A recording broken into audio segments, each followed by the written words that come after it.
Hello, everyone. It's Mr. Nobody here, bringing you another episode of Mr. sorry, Making Nobody Happy. Sorry, I'm a little out of practice. I've spent the last 3 weeks talking to elementary school kids. Anyway, there's something I want to talk about right now. We have many different myths that are in our society. The myths in the society actually do a lot of work. They do a lot of work telling we who we are, what we should be valuing, what we should be moving towards. They also serve as stopgaps for important psychological problems, issues that we have to deal with, sort of the universal struggles that humans have, holes that we have in us that need something to be put into them, different questions that we have that need answers. And of course, we have a bunch of different popular myths in our current society that do differ from previous decades and generations in our own society, as well as other countries, other cultures. And part of what's interesting about studying other times, other places, is learning, well, what did you put into that spot? What was your answer to this? How did it work? How did it function? How long did that last? What caused it to change?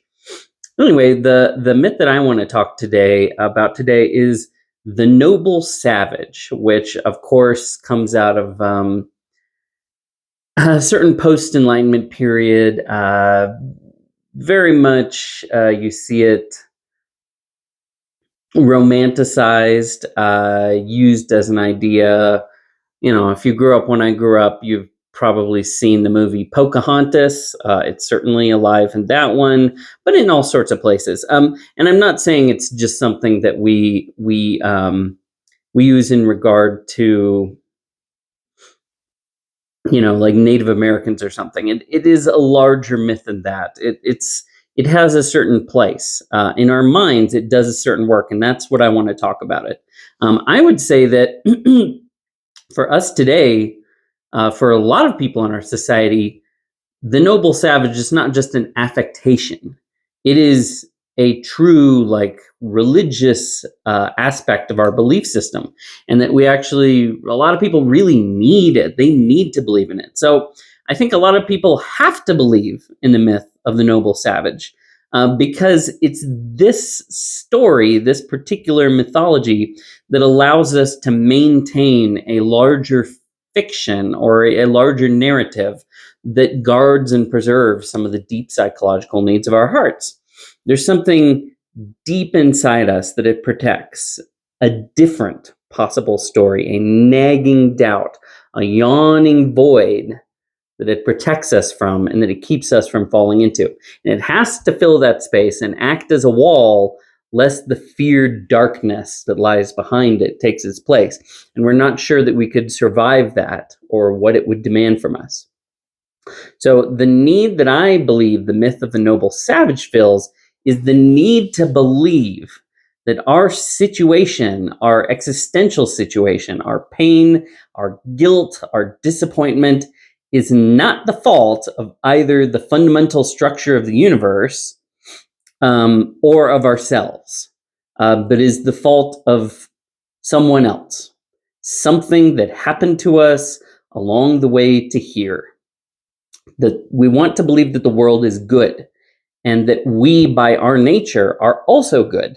And that if something wasn't screwing it up and making it go wrong somehow, and how is a very good question, and how that could have even begun, if the myth of the noble savage is true, if the natural default of the world is everything is good and I'm good, how do you then get to not being good? So we don't want to believe that the natural state of the universe is pain and suffering and failure. And we especially don't want to believe that we are part of that pain and suffering and imperfection, that we're participants, that we're part of the infection, part of the cause of the problem. We want to save ourselves and we want to save the world from that sense of original sin and fallenness. And we want to have someone or something else to blame, something outside. And also something like definitive and containable, something you can actually grasp hold of. So we kind of have to believe, with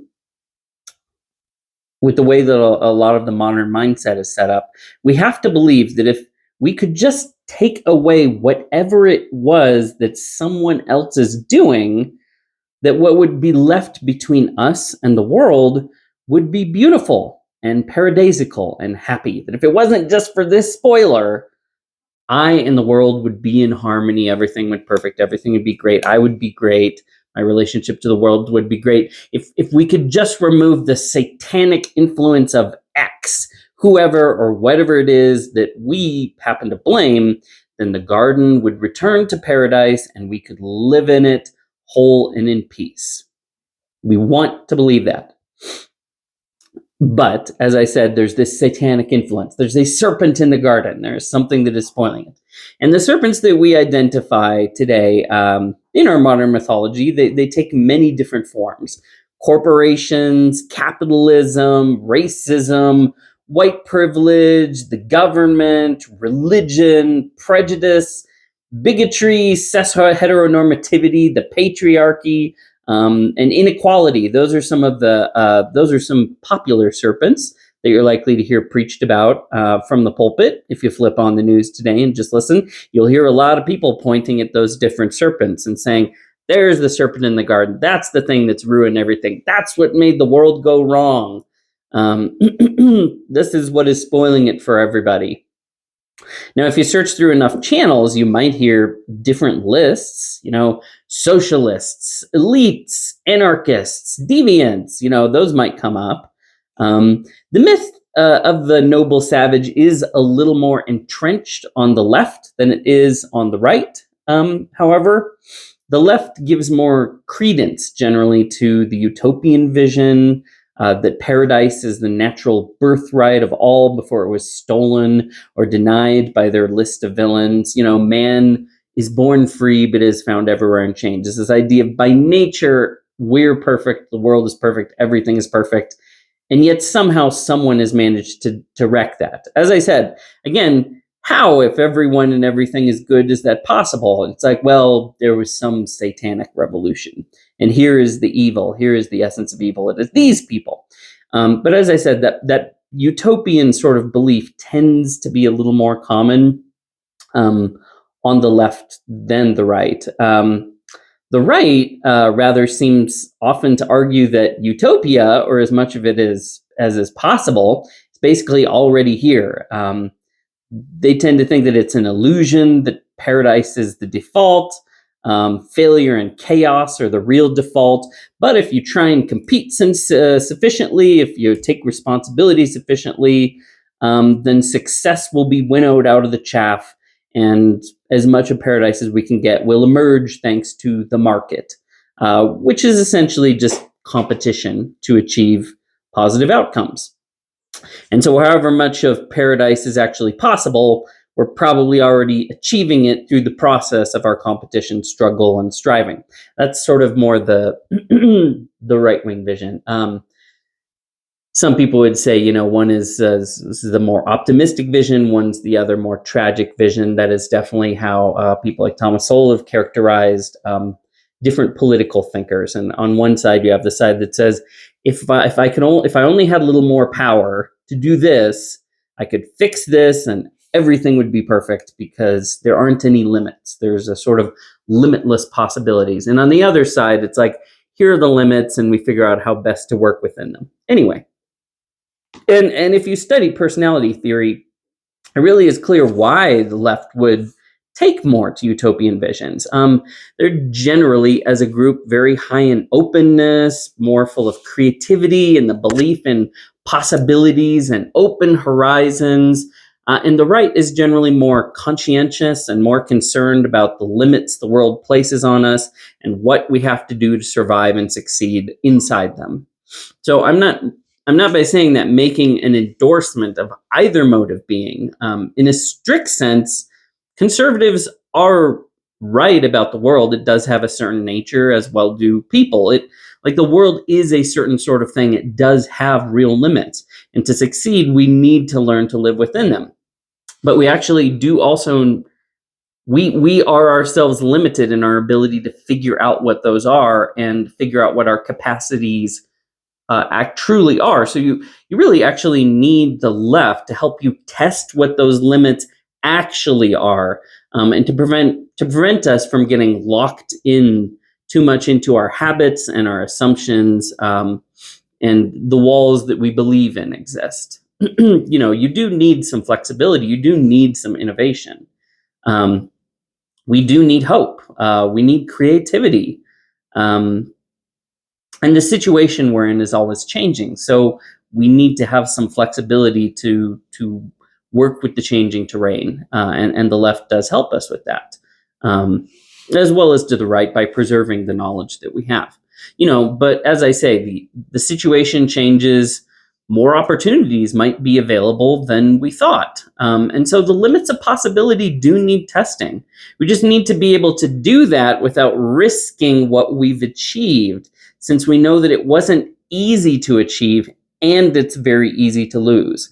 And that's where you get the right kind of pushing back against the left. Because the idea that you have nothing to lose, or that it's very easy to make things go well and figure out what the limits are, what the nature is, what path you should be walking on, it's not that simple, and it is very dangerous. Failure is totally possible. As someone who has been an entrepreneur, you meet a lot of entrepreneurs, and all entrepreneurs have this, like, we're going to do it. They're slightly crazy people. They're going to get out there. They're going to be optimists. Now, realistically, the majority of all of them are going to fail within the first 2 years. And that's the price that is paid. You generate all of this novelty, but the truth is most of it is not going to make it, and people are going to pay the price for it. People are going to lose heavily doing it. But some tiny amount does work and does get through, and that's great. Then we add that. And then we can learn that, and we can codify it, we can conserve it. Anyway, so back to the myth of the noble savage. Now here's the problem, and here's why especially the utopian leaning people need it, is because the truly terrifying possibility for the utopian, if it turns out that the noble savage myth isn't true, is that they're trapped. The world is confining, it is limited, it is tyrannical, it is dismal, it isn't free and open. And that means that their whole mode of being, their whole way of approaching life is in question. Who they are is wrong, and that the way that they see the world is wrong. So the world itself, the actual world, and their innate way of being in it are a mismatch. Either they shouldn't be or it shouldn't be. So them and their idea of the world are in terrible danger from the noble savage myth not being true.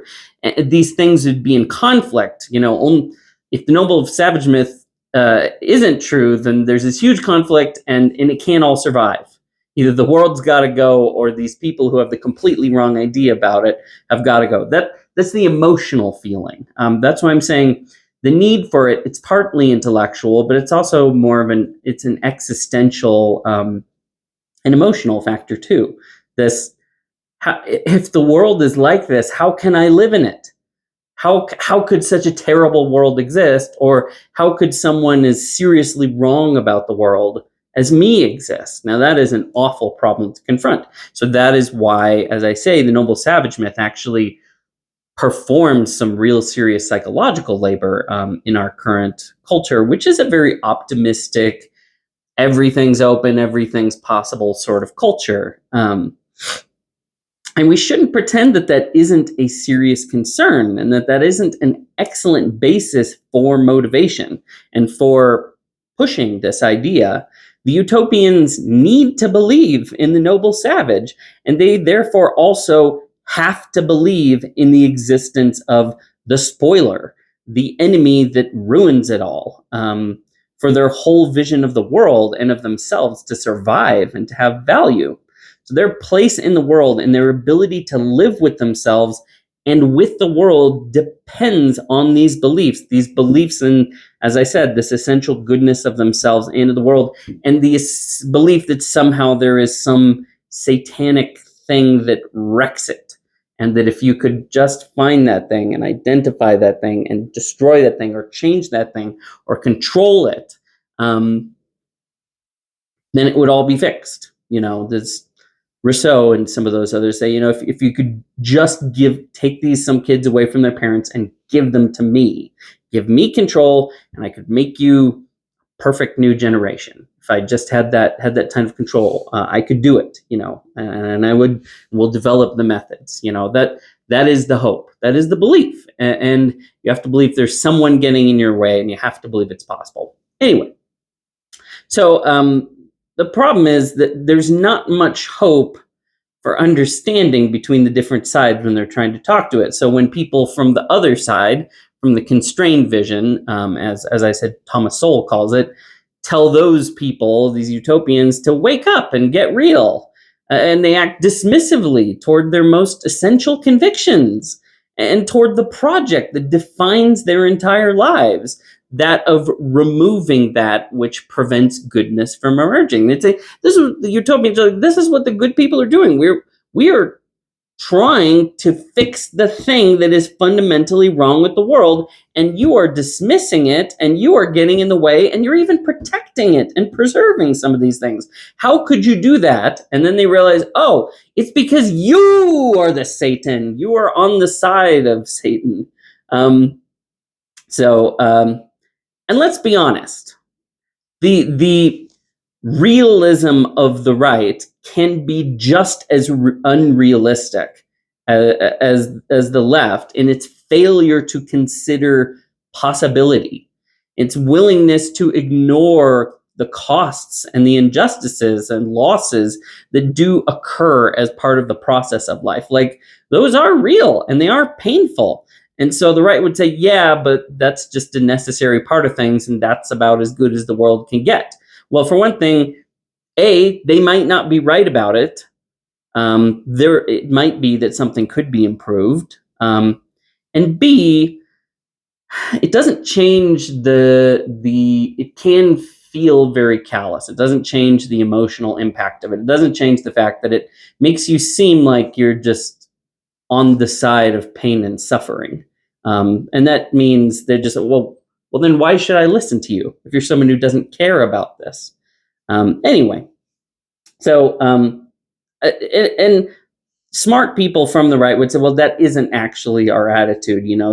They would just say, we think that the best way to actually overcome problems and is to seek production of good outcomes through effort and through competition to succeed, paying the price and allowing what doesn't work to fail so we can figure out what does work and then conserving and preserving that.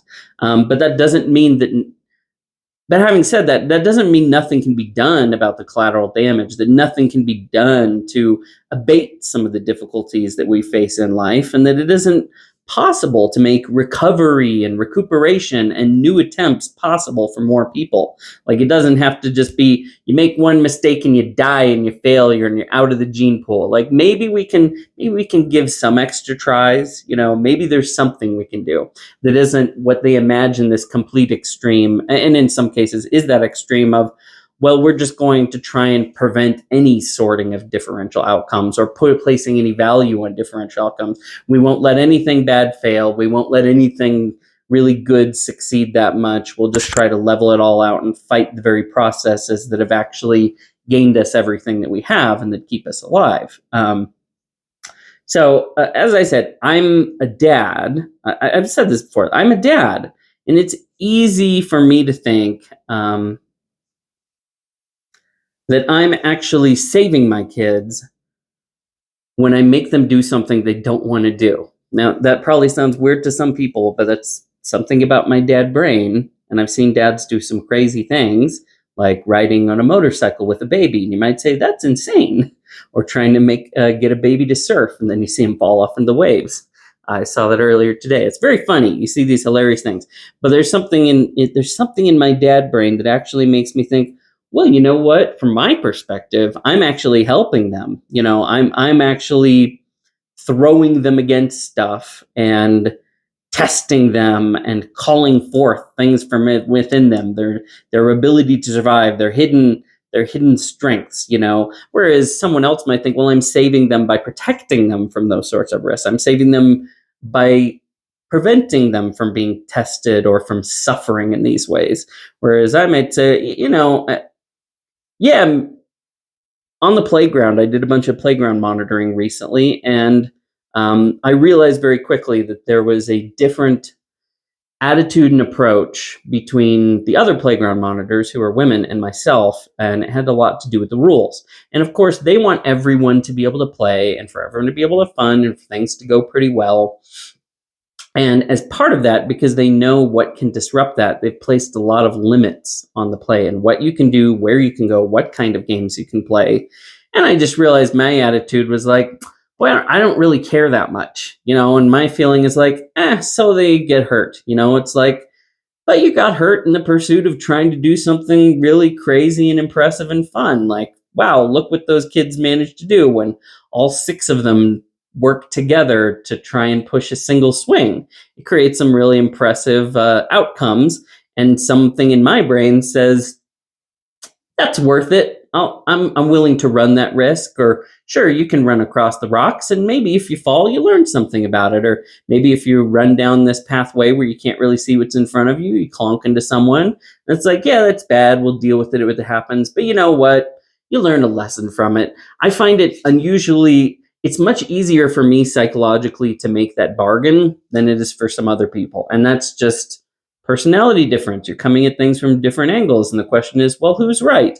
It's kind of hard to say. A little bit of both. Actually, the answer is probably somewhere in what happens when you let the two of us wrestle it out, where both of us are a little bit out of our comfort zone, where I'm having to be a little more restrained than I really would want to be, and where the other people are having to let things be a little more relaxed and a little more freedom to test the boundaries than they're really comfortable with. That's probably where the right answer is. It's not just in some single position. It's in a nice place of tension with both pushing and taking the edge off of both and figuring it out in the middle.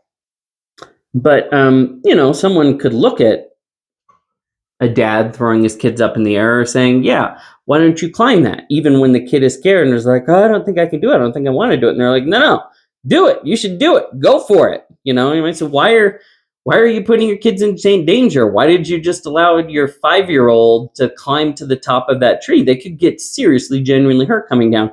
And in my brain, it's just like, I understand those arguments, but because of the type of person I am, it's like, yeah, but, and from my perspective, I have my own whole argument in my head. I think, well, I'm actually saving my kids by making them face what's hard so that they have to become strong independent of me and my ability to protect them. I want them to be strong. I want them to be able to face what the world throws at them and not be overcome. I want them to be able to go out there and break through and succeed against the odds. And I don't think they're going to learn to do that by just being safe and comfortable, or from having me solve everything for them or protect them from everything. I think it's more likely they get that from me pushing out to where, you're actually maybe even slightly beyond what I could save you from. Maybe I could save you from some of the consequences. I can catch you. I can help you. If you do fall, I can take you to the emergency room. But you're actually going to have some skin in the game. I'm forcing you into a position where you are no longer entirely safe, except for what you can do. And let's find out what it is you can do. Maybe you can keep yourself safe all the way up that 20-foot rope. Maybe you have the strength to hang on. I'll do what I can if you do fall. And I remember watching my daughter, and I didn't push her really hard. You can definitely push too hard. That's a case of, like I said, both sides have the extremes. I knew my daughter could make it to the top of this giant rope in her gymnastics class when she was very small. I just knew she had the strength to do it. I knew she was 100% capable of making it to the roof of that building. And it was very high rope, very exposed. Yeah, they had some mats underneath, but let's be honest, if you fall like 20 feet, tumbling downwards and land on a mat that's like this thick, it's going to help, but it's not going to keep you perfectly safe. So no, you're not perfectly safe. Once you get above like 6-7 feet up, you're in danger the rest of the way, and that danger is only increasing. I can't really do anything about it, and the only thing that can save you is going to be your own strength.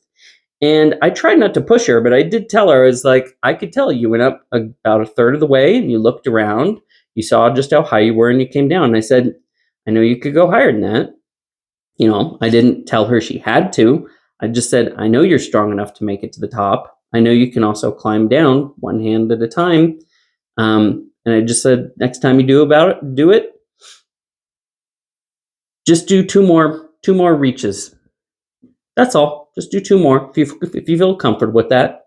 And so over the course of a few times coming back, she would go a little bit higher. She'd look around and be like, I do have the strength to get here. I knew she had all the strength to make it top from the beginning, but she had to go through that process of learning her own strength and developing her own courage. And that's where you do need some of that balance, not to push too hard, not to force too much, but to also show some balance of saying, I know you can do it. I know you've got the strength. I'm not going to force you to just go completely crazy off the edge, especially because that wouldn't be good. You might lose your nerve and get the shakies too soon. So I let her build up to it. I let her decide how much further of being pushed she was comfortable with. And so I said each time, I think you can go a little further. I know you could go higher. Why don't you do two more pulls? And again and again and again. And I kept telling her, no, you're doing great. And she'd say, it's scary up there. I could fall. And I'm like, yeah, I can see why it's scary, but I know you're strong enough to handle it. And she said, if I fell, the mats probably wouldn't totally save me, would it? And I said, no, you probably would get hurt, but you don't have to because you're strong enough to actually do this. And as long as you're careful and as long as you're focused, you will find the thing that saves you isn't the mat, it's you. And then there came that day where she got all the way to the top and she looked around and she's like, I can do this. I can go all the way up. And she did it again and again. And then she started helping other girls try to do it. She started encouraging them to be like, look what you can do.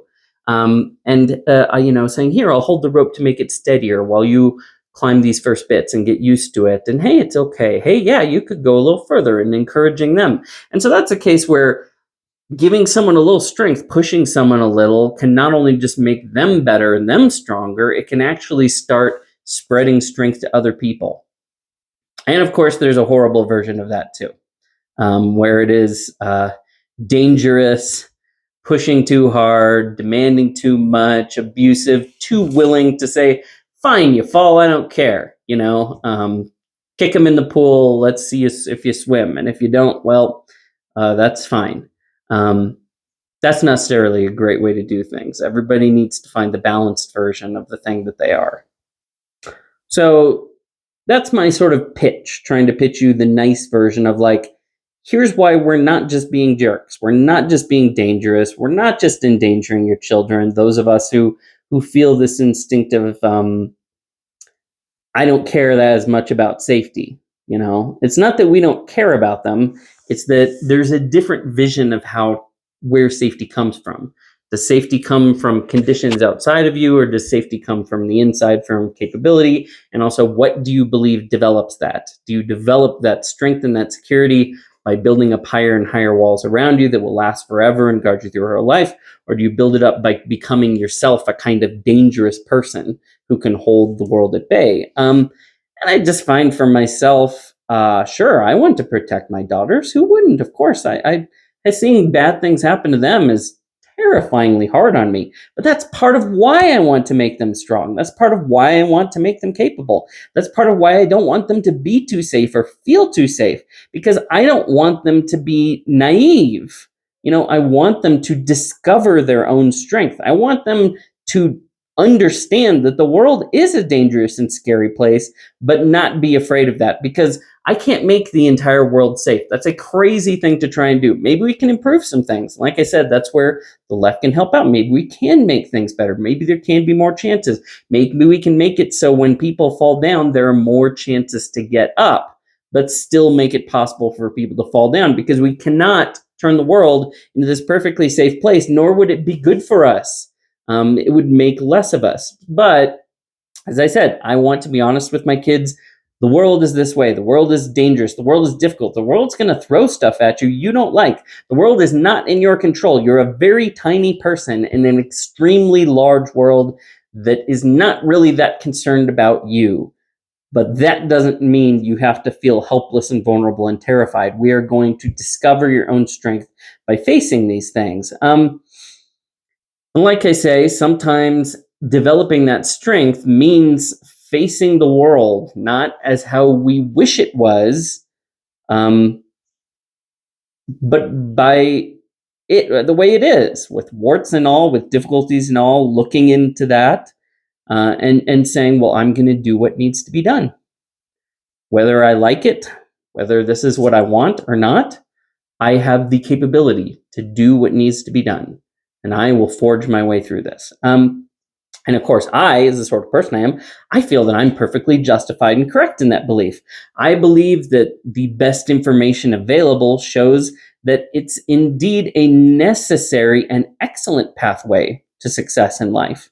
My own experience, traditional wisdom, and a lot of modern psychological research confirm this approach to life. But that that belief structure of mine, these beliefs, however realistic or correct they are, does not exhaust the category of what is true or what is helpful to know and what is helpful to do. Reality and its possibilities and our possible ways of dealing with it are not exhausted by my perspective on it. It may be true, but it is not complete. It is still finite. It is not complete. Now, my wife, of course, comes at things somewhat similar to mine, but also with very much her own skew toward things. And she is a little more protectively minded. She is a little more safety minded. She is a little more interventionist. And that is great. I have seen my wife do some amazing things. She comes at things, at situations, from the opposing strategy. Which often, not always, but often is the case in marriages. We have this wonderful built in balance. And I have also seen myself do some terrible things. I have seen myself go way too far. I have made some serious mistakes. I have seen my own correct realism turn completely tyrannical and completely cold and harsh and unproductive. I have seen it overwhelm my children and make them retreat and collapse. I have done that. Even say, being right about something doesn't mean that it is everything, all right, all the time, in every way, right down to the bottom. I can make terrible mistakes. I have made terrible mistakes. I have seen the worst version, and I have been in the middle of it and just been like, oh, I want to keep pounding on them, and I want to keep pounding on them, but I know that I have already gone way too far. Like I should have pulled back like 4 minutes ago. And luckily, usually that's the time when my wife steps in. Um, and I have seen her step in and turn my personal failure to solve whatever the situation is with my approach into success, into finding, hey, this person actually did just need a little bit of this, and then they can pick themselves up. I have seen her succeed where I failed, I've gotten essential support from her on her end, and especially success, things that made the success of my efforts possible, like the way that I am and the successes that I have enjoyed and the success of my strategy would not have been possible in the way it has happened without my wife and her strategy, without her complementary way of approaching things. I would have gone way too far. I would have missed out on this thing. I would have not had things that I needed, because it is this balance. People do need both. Life isn't exactly a walled garden or a harsh wilderness.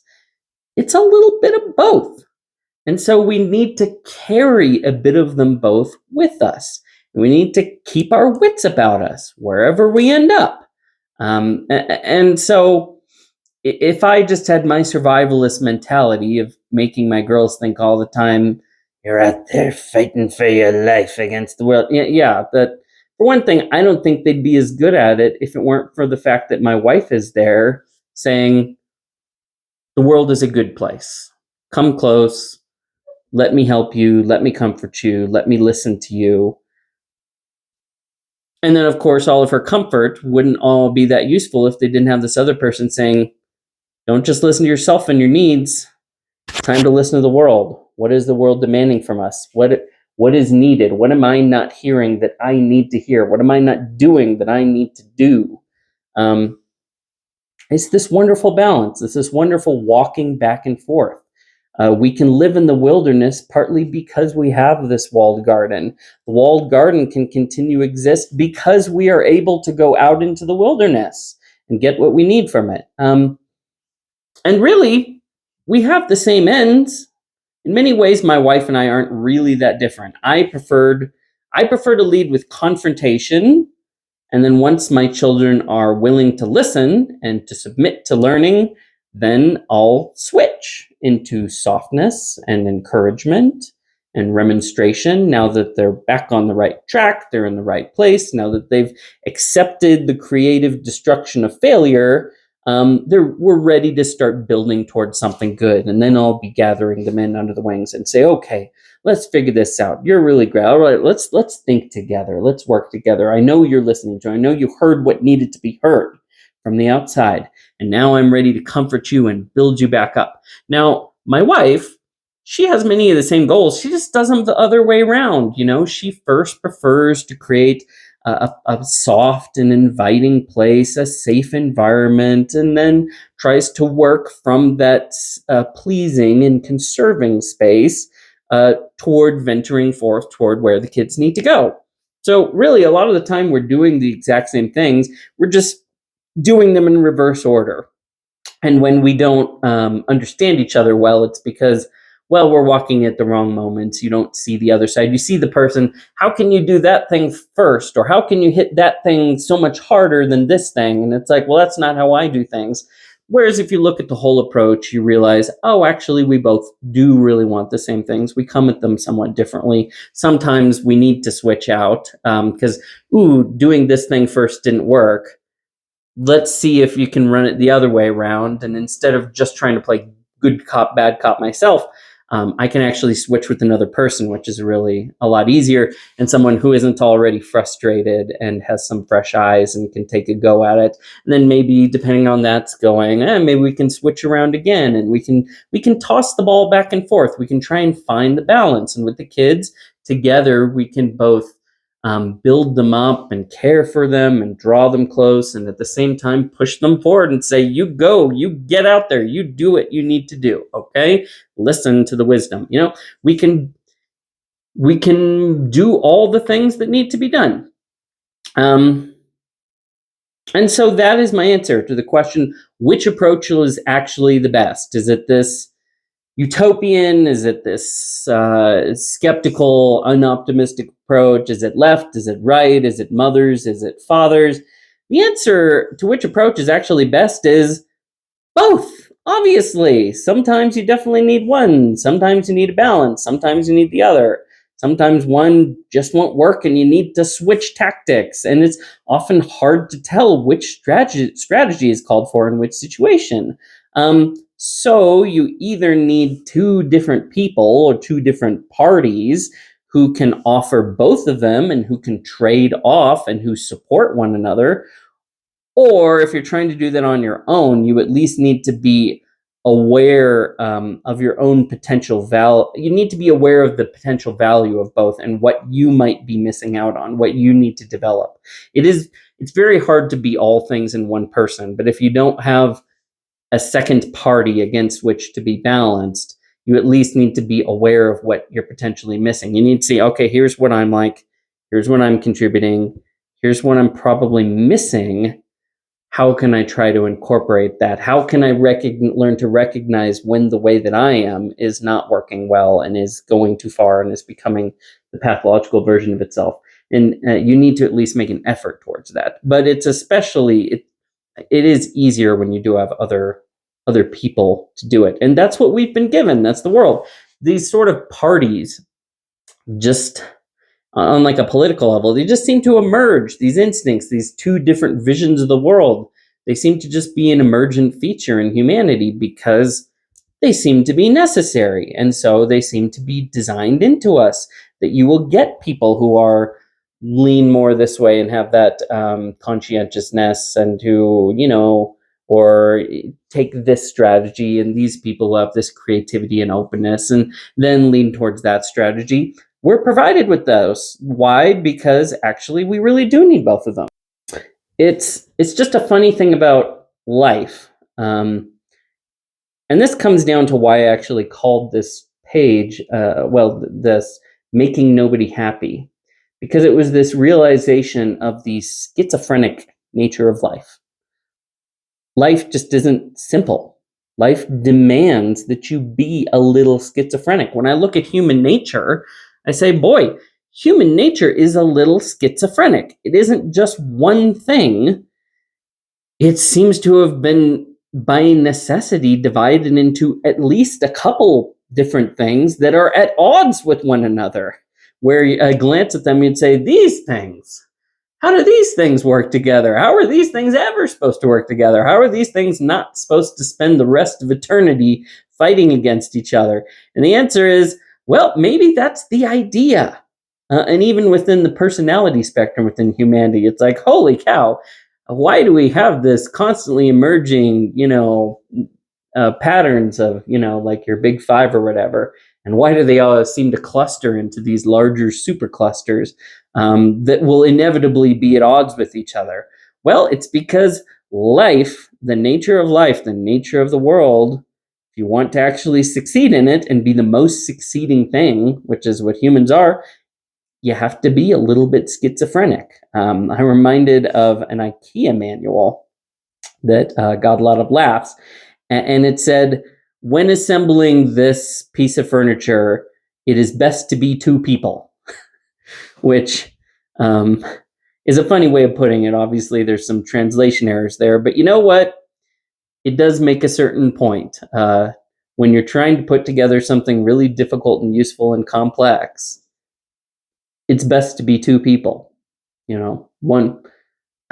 So let's go back to what we were originally talking about. To be perfectly honest, I think that the noble savage myth, or at least its appeal, is actually an extension of our innate belief in the goodness of children, that the small and undeveloped or less developed and vulnerable, just in some general sense, the small, the less developed, and the vulnerable must be innocent and good. Like, that is just an instinct. That's an instinctive belief in us. And it's actually a transferable belief. Whether or not that's a good thing, that is a transferable belief. Presumably we needed that so we could look at other people's children and have those same instinctive response. It is an understandable belief.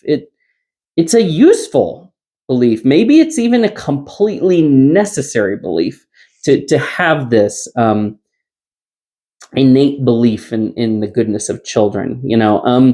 Our children, especially small children, demand so much from us, and they cost us so much. If you're a parent, you're entirely aware of this.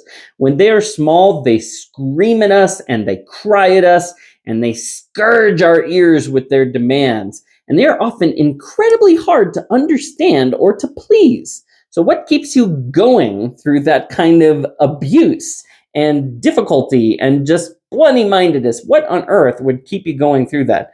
Well, what keeps a mother caring for an infant that has turned her practically, emotionally, and physically into basically a personal slave, and who offers almost nothing back in return? I mean, the baby is making the mother do everything for it, and it just abuses her for it half the time. What on earth keeps her at it? What gives you the tolerance for that kind of behavior? I remember when I had kids, I thought, wow, no one has ever treated me like this in my entire life. I never even imagined that anyone ever would treat me like this. Like, this is the most exploited and disrespected and violently aggressed toward that I have ever been in my entire life. I mean, forget the bullying and stuff that I got in middle school. That was nothing compared to what your kids are going to do to you.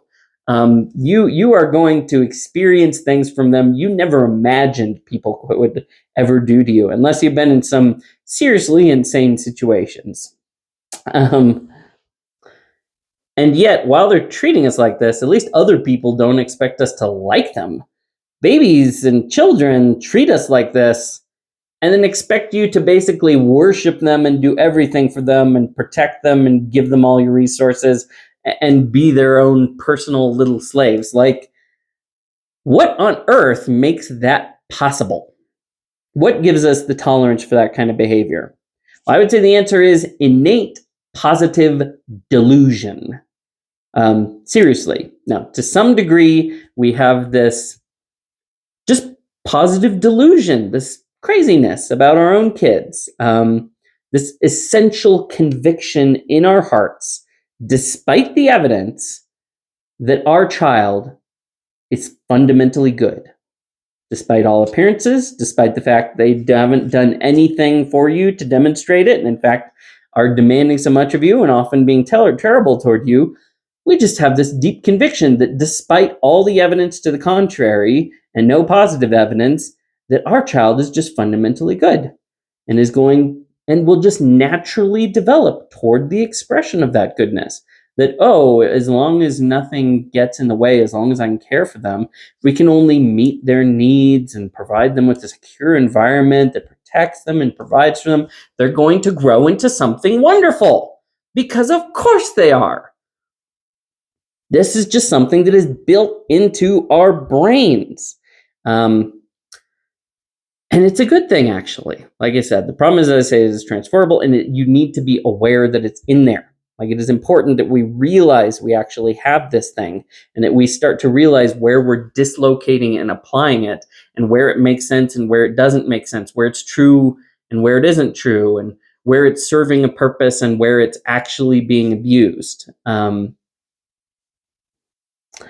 And that's not just a general social thing. That can happen with your own kids. Your kids can grow well beyond the levels of infancy, and you still have that perspective on them, and you don't see what you actually really need to see. You don't see what's really happening. You don't actually see what they're developing into.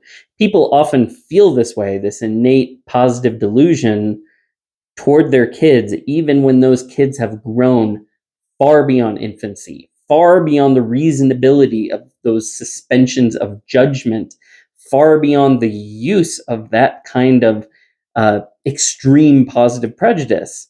But it's that positive prejudice that keeps us invested. That's the thing that gives us patience. It's what helps us survive the endless and savage ups and downs of child rearing. And that's why the myth of the noble savage is so persistent, despite the mountains of evidence that contradict it and just show this is just not what people are. This is not what life is. This is not what humanity is. This is a complete delusion. There's no good evidence for it, and there's immense amounts of evidence against it.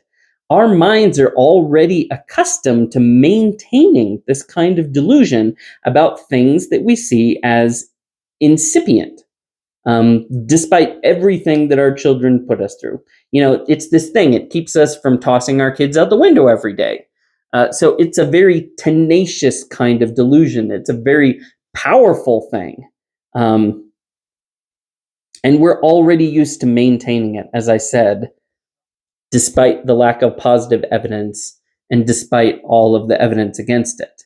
So, what do we do about that?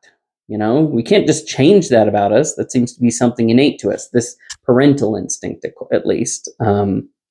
Whether it makes sense to apply it to sociology or philosophy or ethics is the greater question, was this a good transfer to make? But the optimism itself, I would say, is a positive thing, even though it can go wrong.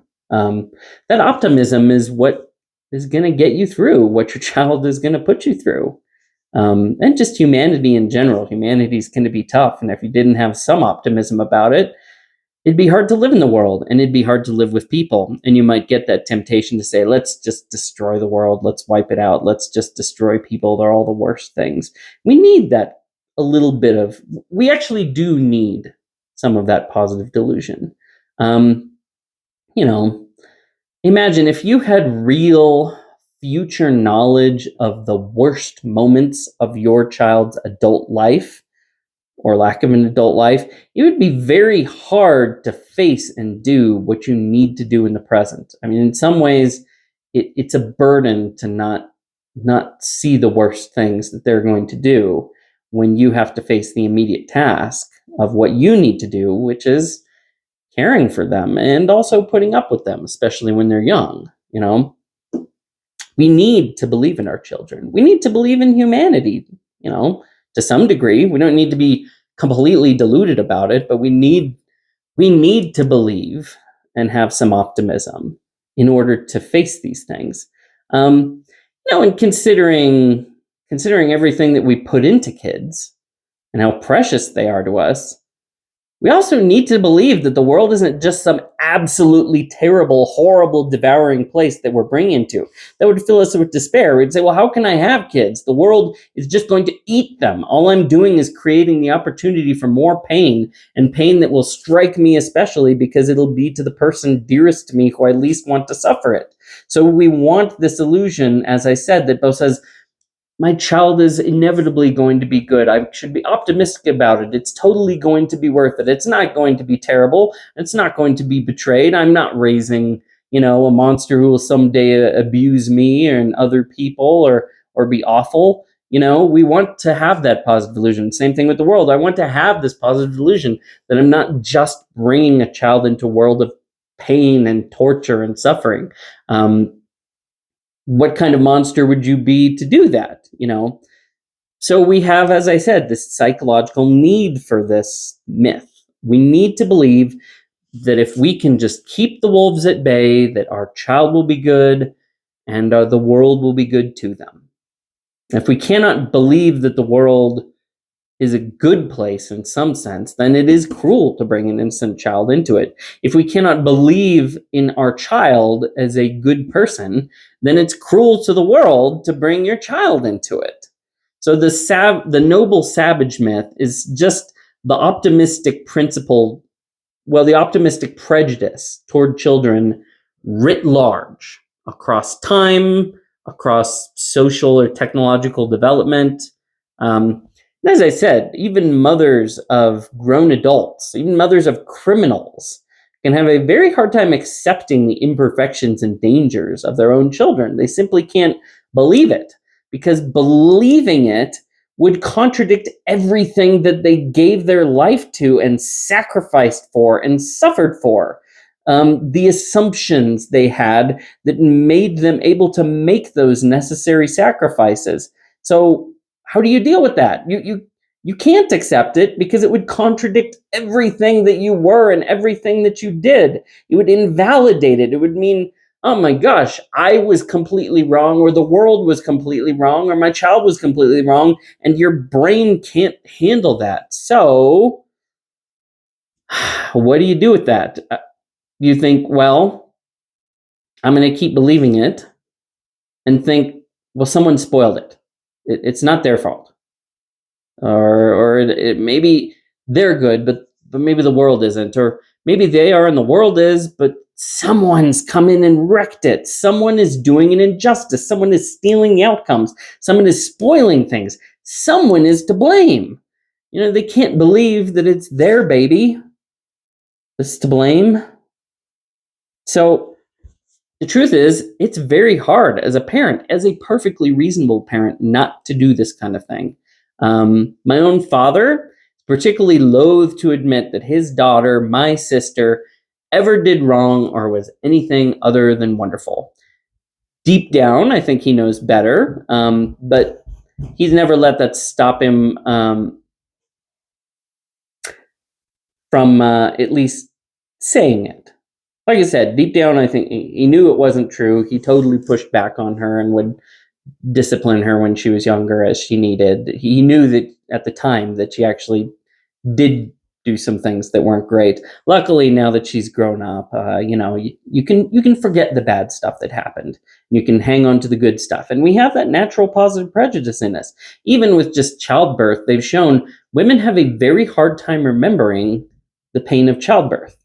They can remember the positive parts about having a baby very well, but there seems to be some innate switch that actually makes it hard for them to remember the bits that weren't great about it. And I know women love telling their stories about it, but they've done research on this.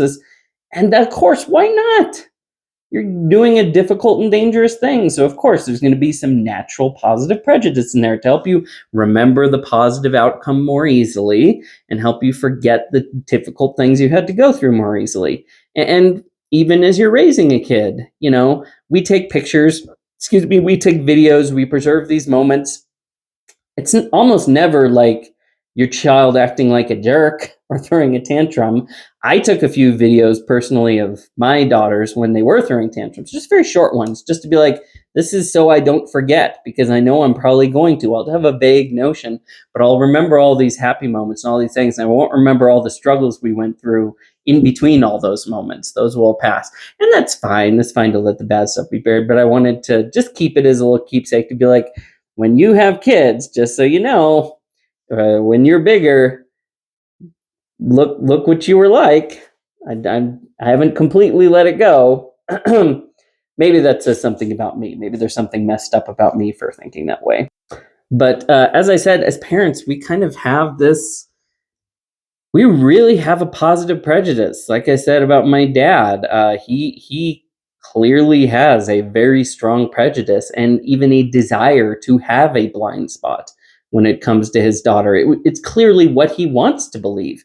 And my wife's parents basically think that she's like an angel that fell from heaven. If you get them into detail of remembering detailed stories, you will get some contradictions. But I mean, up front, they really maintain that she's basically like the incarnation of a goddess and pure and glowing glory shining off of her.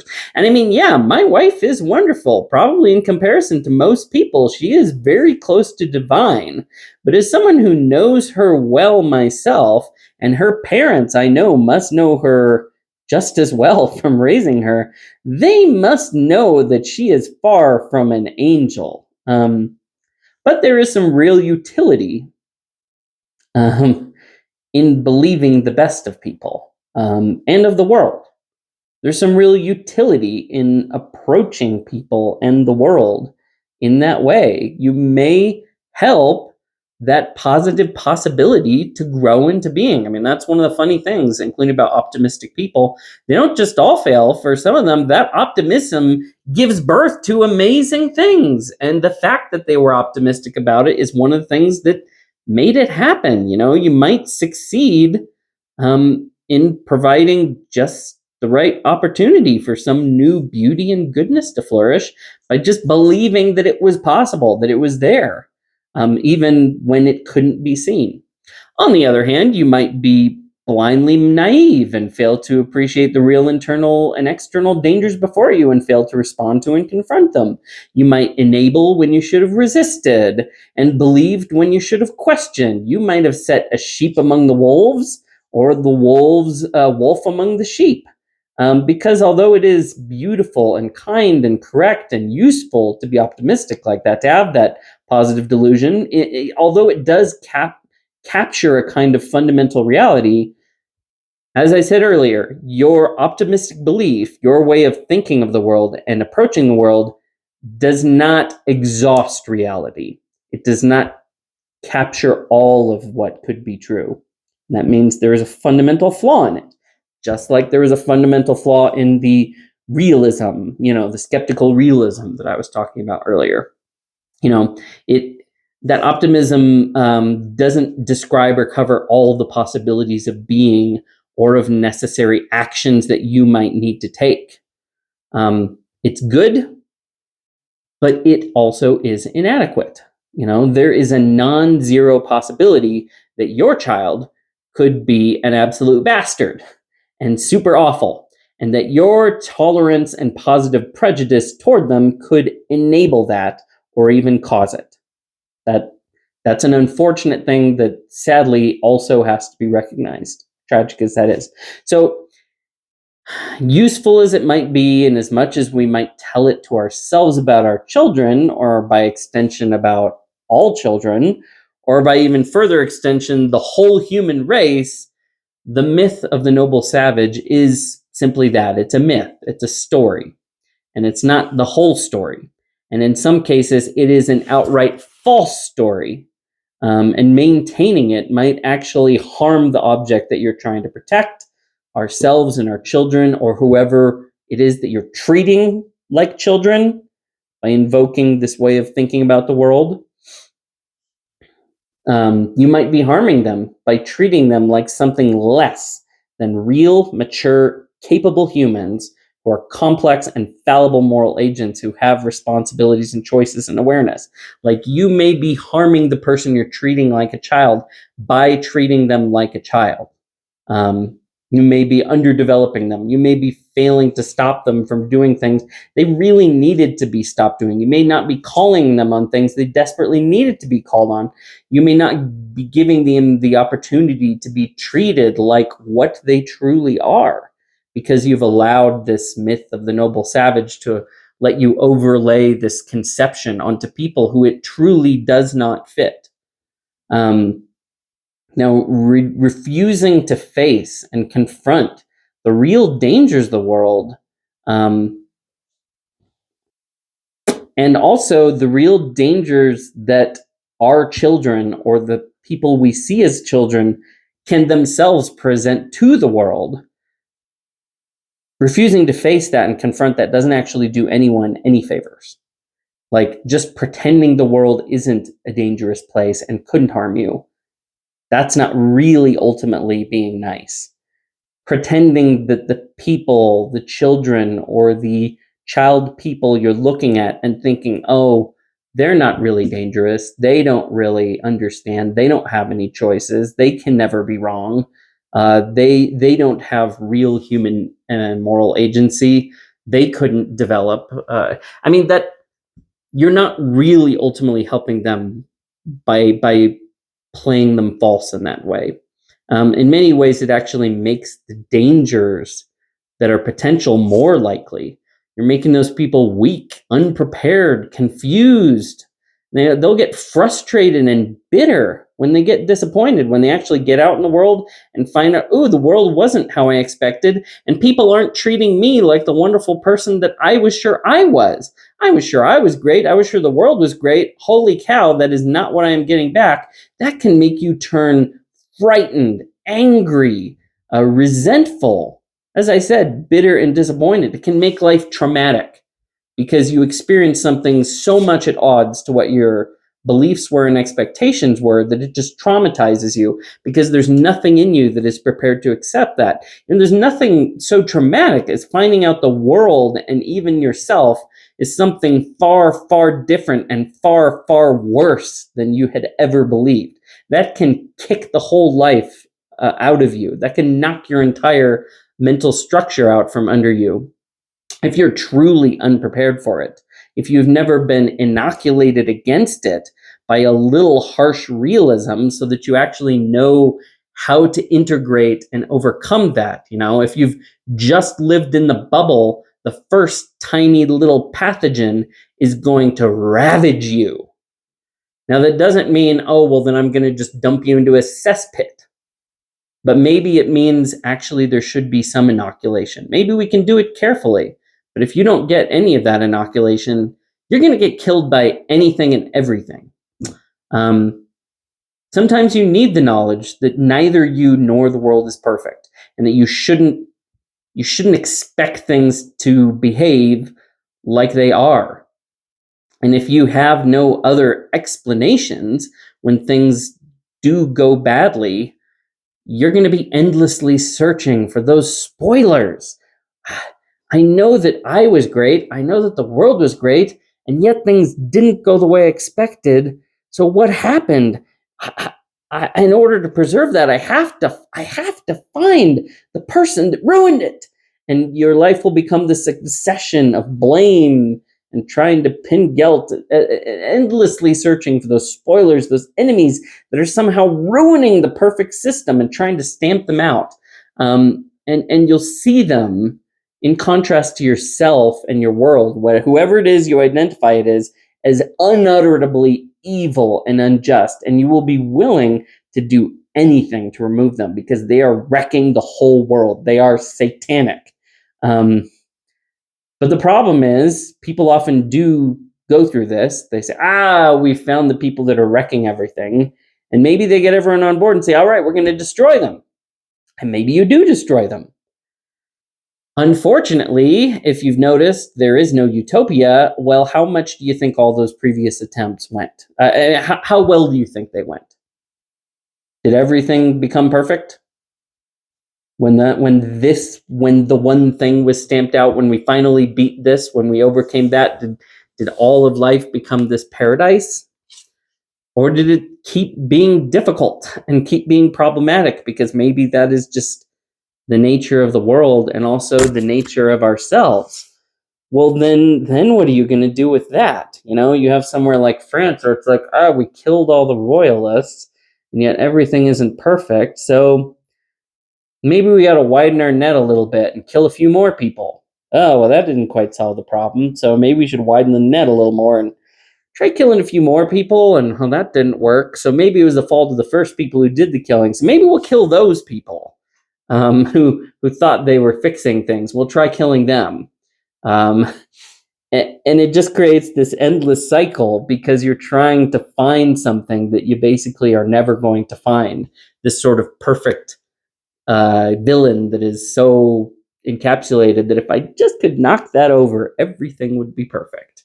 And you'll just be scapegoating forever, and you'll be always having to widen it, and you'll be always needing more control and more power. When removing the spoiler doesn't remove all the evil from the world, what do you do? Like I said, the French Revolution, it didn't start with the overthrow of the aristocracy and then immediately end with utopia. It just went on and on and on until even the people who had started the revolution were themselves being led to the guillotine as revolution after revolution followed, trying to ferret out who is still standing in the way of paradise. Someone is still standing in the way of paradise. So who is it? Well, we'll just try killing someone else. And if you've seen Les Miserables, you may be like, it's a French Revolution. That's not even the main French Revolution. That's like the aftershock, like we're already a few revolutions in, still saying, aha, we just need to do this, and then the better day will dawn. And that's happened so many times. You go to Cambodia, say, it's the people in the cities. If only we could kill everyone in the cities and move everyone into the rural areas, then everything would be perfect. Oops, turns out it wasn't. Maybe we can kill the imperialists. Maybe we can kill this group. Maybe we can kill the Jews, and all of a sudden everything will be perfect. Maybe we kill the Tutsis and all of a sudden everything's perfect. Everyone thinks, I can just knock down this one thing, but then the problem is it doesn't. Well, what do you do? Do you go back and question your entire theory, or do you just say, maybe I didn't kill enough of them? Maybe I didn't get enough control of the situation. Anyway, as I said, it's a kind of messy situation, and it's something that tends to snowball because you're looking and looking for something that you're essentially never going to find. This magic arrow, this magic demon that if I could just put my finger on the right one and squish them, then the entire world will be perfect. So what do? We basically have to have this kind of belief. It might be a fact that the myth of the noble savage is, strictly speaking, untrue. But it is something that we desperately want to be true. And when it comes to people, the people around us, especially our children, we need it to be true. And among those who have the love and kindness and energy to wish to extend their protection beyond their own children to other people to help them and protect them, which is a noble and wonderful sentiment that we desperately need to protect and make use of, well, they have that energy and they have that resiliency to do that, in part because of their naive, uncritical belief in that positive delusion, that story, that instinct, that belief in the world and in others. The problem is, like I said, that kind of approach is actually quite likely to have the opposite effect that you were hoping for. It can harm the object of your love just as much as it can hurt them. And because, as I said, it isn't the full truth. It leaves out some terribly important realities that we need to be aware of to navigate successfully through the world. And it also tells us some very true things about ourselves that we need to know. But it's still a useful belief. We do need it. We need that approach, or we would never get through the infancy of our children, or of our societies. We need a foot in this idea of what the world could be and what could be, not only in the world of what is and what we are. As humans, we need a foot in possibility as well as verisimilitude. It's often easy to mistake harshness and extremity for verisimilitude and miss the full scope of reality. That's something an eye for possibility helps guard us from. So I can agree, having thought through all of this, that I do understand, in a human sense, the myth of the noble savage. I understand its genesis, where it comes from. I understand its appeal. I understand why it is needed, both by individuals psychologically and also socially to some degree by humanity. It has value. It does contain some truth. I don't think that it's just a mistake that can be cured by expunging falseness. I think it's a mistake that is cured by adding more truth, by correcting the incompleteness, by balancing our approach and understanding, by adding more to it, by building out all this missing thing, all the rest of the world that it is not seeing, by marrying the different halves of our interpretational approaches. That's how you solve it. Not by destroying it, not by eliminating it, by saying, I'm going to join you to something that completes you. So, if I could suggest personally any possible cures to those who suffer from an excess in one perspective or another, including in those who believe in the myth of the noble savage, it would be to get married and have children. That is probably the best and deepest way to really get an education in life and human nature and possibility and time, the human race. It'll at least offer you untold opportunities, far more than all the education you could possibly seek, all the degrees and PhDs. Working with real people, the real primary thing, will at least afford you all the opportunities. It'll be up to you to take advantage of them. Rousseau is an example of someone. He missed the opportunity. Very smart guy, did a lot of thinking, became the major progenitor of the worst version of the noble savage sort of tabula rasa sort of myth. And the main way he accomplished having so much to say about children was getting rid of all of his. He had like 5 kids. He abandoned them all in orphanages with like kids that were abandoned there generally lived less than 1 year. So all of his children died. He couldn't have the reality of actual children getting in the way of this wonderful theorizing about children that he was doing. So that's a case where I would say he blew his opportunities. He had a real opportunity to learn far more from actually having children than from all of his theorizing and work and reading and education and speaking about children. He could have learned way more if he had just kept his own kids.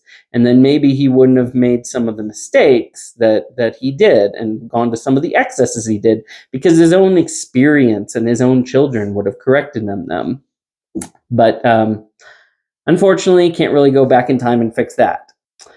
But like I say, if you actually allow yourself the opportunity to learn what can be learned from having every day to live with and work with a husband or a wife and your children, you're probably going to be forced to arrive at a more balanced and nuanced perspective than you had when you were just thinking about it from the outside as an idea beforehand. So that would be my recommendation to you. If you really want to learn about this subject and explore the depths of it, get married and have kids.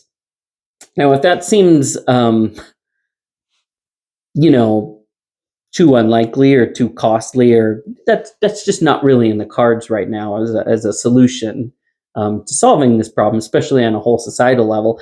I think that people were balanced in society when we did have higher marriage rates and had more kids. I think it forced us to connect with the world more, and even when more people had to do certain kinds of work that kept you grounded in nature, it had a certain balancing effect on people. It was harder to develop certain kinds of delusions, or at least to let them go too far. Because people in the old days still had the same positive delusion. It's what kept them going. It's what got us all to this place.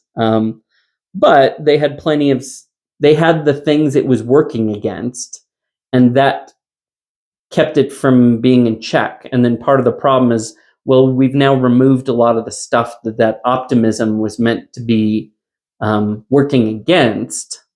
And as a result, it's become this totally overdeveloped, bloated version of itself. Anyway, as I say, if you're not ready to just go out and get married and have kids, studying a little history, that is an option. That works pretty well too. You can get the benefit of other people's experiences, other people who had to deal with people, other people who had kids, other people who had spouses, other people who had to tangle with the other sort of people and with the realities of life and humanity. Even if you can't put a bunch of time into doing all that yourself, you can get other people's examples. History provides lots of examples if you can just keep your mind open enough to learn the lessons that are available. You have to approach history with the attitude of attempting to add to your own understanding, not just confirming it. The goal is to expand things, to increase your experience. Rather than just squeezing everything you encounter into it. And that can be pretty tricky. You have to have a positive assumption yourself about history, that there is some value to be found. That when I'm looking at this place with this different people, this different time, these different approaches, that there is something worth learning there. You need to have some optimism about it. And it's the same assumption you need for a good marriage, any really good human society is like a good marriage. It brings together different people who have enough in common to appreciate and understand one another, but who are different enough to add something to each other's lives that we couldn't provide sufficiently alone. We balance our strengths and weaknesses. We diversify our ability to respond to the many varying needs and challenges that may arise. But on a whole level, on the level of a town, on the level of a whole country, we managed to do this. And just like in any marriage, sometimes our partners are going to disappoint us. Sometimes they won't be great. Sometimes they will hurt us dreadfully and drain the goodness and the life from our lives. And as I look at America right now, I see a marriage that is not in the most wonderful position right now. I think there is a lot of pain, a lot of resentment, a lot of anger, a lot of regret, a lot of desire for divorce. And this is a case where I actually say a little bit of that noble savage approach is actually useful if we could just turn it towards the people we really need to turn it towards, which in this case may just actually be each other. This is why a marriage needs love. That's why we need faith and hope and belief in our relationship and the potential goodness of it if we can let it grow together. If we only have naive love and childish dreams, we will probably be terribly disappointed and heartbroken. You'll be vulnerable and foolish, thoughtless. You'll be easy to exploit, and even prone to mismanagement and exploitation of ourselves. Faith and love is why we need realism, and realism is why we need faith and love. It is that balancing. As I said, we're not We're not meant to cut the left out of humanity, or cut mothers out of humanity, or cut fathers out of humanity, or cut the creative people out of humanity, or cut the conscientious people out of humanity. We need to believe that there is some value in having the two come together, and that the one actually generates the need for the other. As I said, that this faith and love, well, because it is so much what it is, that's why we need the realists. And it's because the realists are so much what they're like, or a realist skeptic, whatever you want to say, the harsh truth sort of people, It's like, well, their being what they are generates the need for the faith and love people,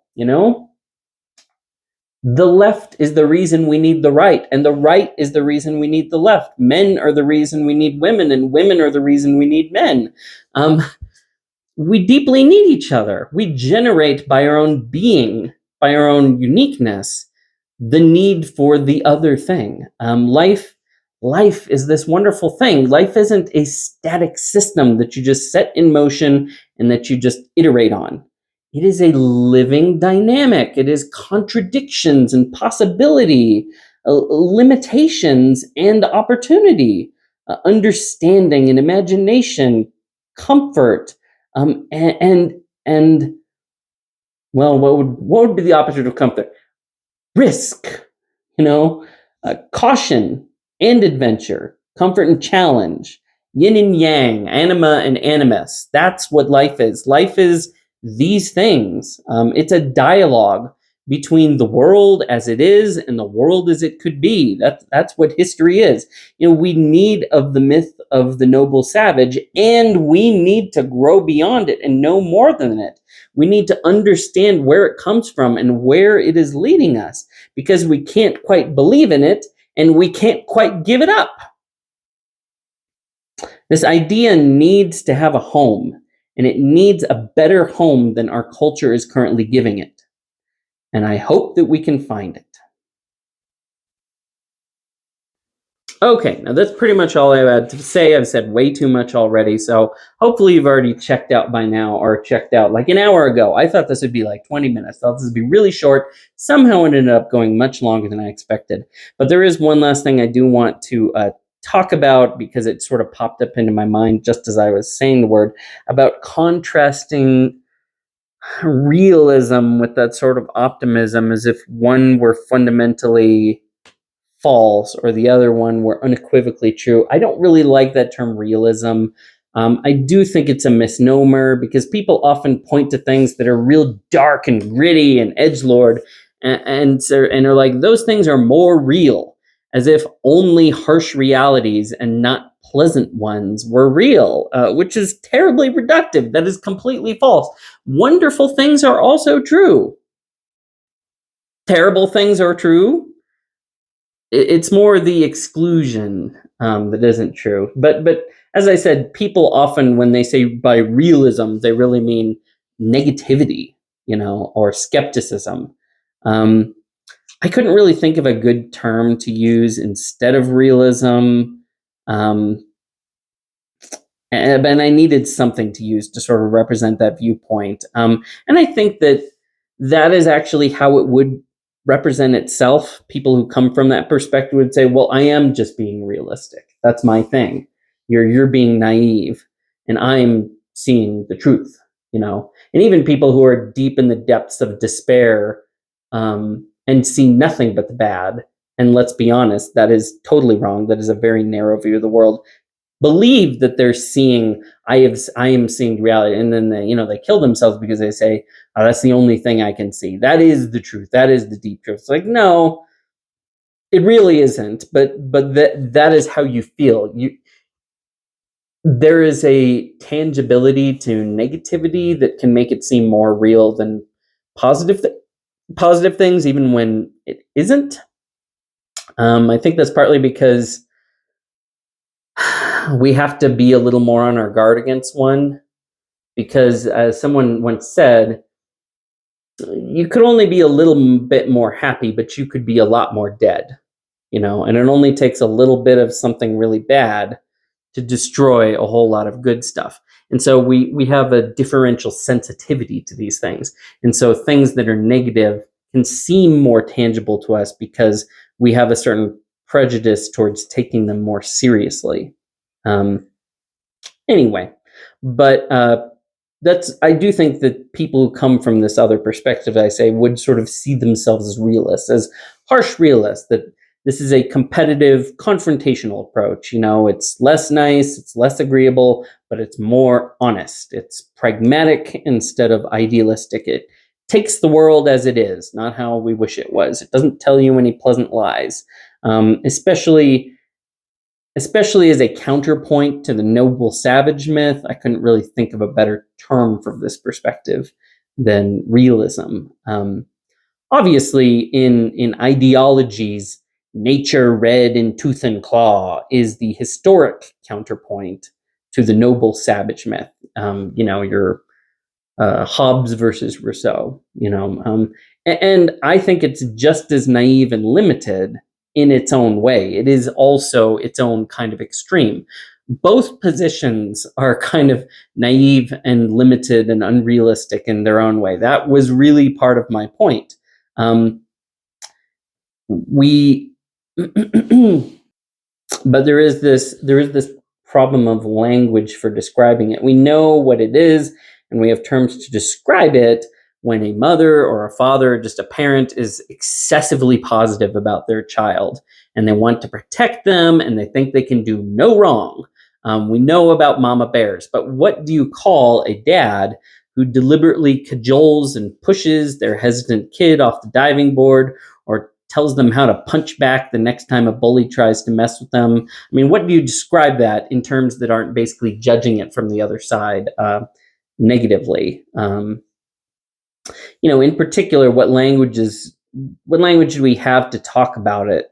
That approach that doesn't immediately condemn it, but actually recognizes the potential value in it, as well as the potential problems and excesses. I think sometimes we only have language to talk about that perspective now. I think that's not true in the past, but I think now we don't really even know how to talk about that or describe it. We don't have the mythological language. We don't have the word pictures and analogies to let us talk about it in any way other than predatory and harsh and evil and cruel and callous. So, like I said, I'm not sure that we have the vocabulary because we as a culture now are so focused on being idealistic and nice and agreeable and harmless and pleasant and kind, because we've gone so far towards the other perspective, and partly just because we live in such a nice, agreeable, pleasant world of comforts. And I'm not saying that we shouldn't be those things, that it's bad to be idealistic and nice and agreeable and pleasant and kind. I just say, why don't we have language for those things that recognizes that they too are dangerous, that they also have their own pathology, that they're not just universally positive, that they actually have their own pathology, that they have their own incompleteness, and that completeness is completed by this other thing that we describe so negatively, and that the pathology of that perspective is actually prevented and corrected and helped by this other perspective. So I think we need to rediscover how to talk about these terms, including, as I said, I didn't even know how to talk about it myself. This realism, which, like I said, I don't like this word, but there's this disagreeableness. I mean, that's part of it, but it's only part. It being pragmatic, this pragmatic, disagreeable perspective, this harsher perspective. What words can we use to talk about it that allow us to recognize, well, that does have its own pathology. It does have its own incompleteness. But you know what? It is actually important. It is needed. It is valuable. It is life-serving. It is life-promoting. It is affirming. It is a positive form of development. It is a positive strategy. It is contributing. Humans aren't either sheep or wolves, although we can be to our ruin when we allow ourselves to just fall completely into one of them.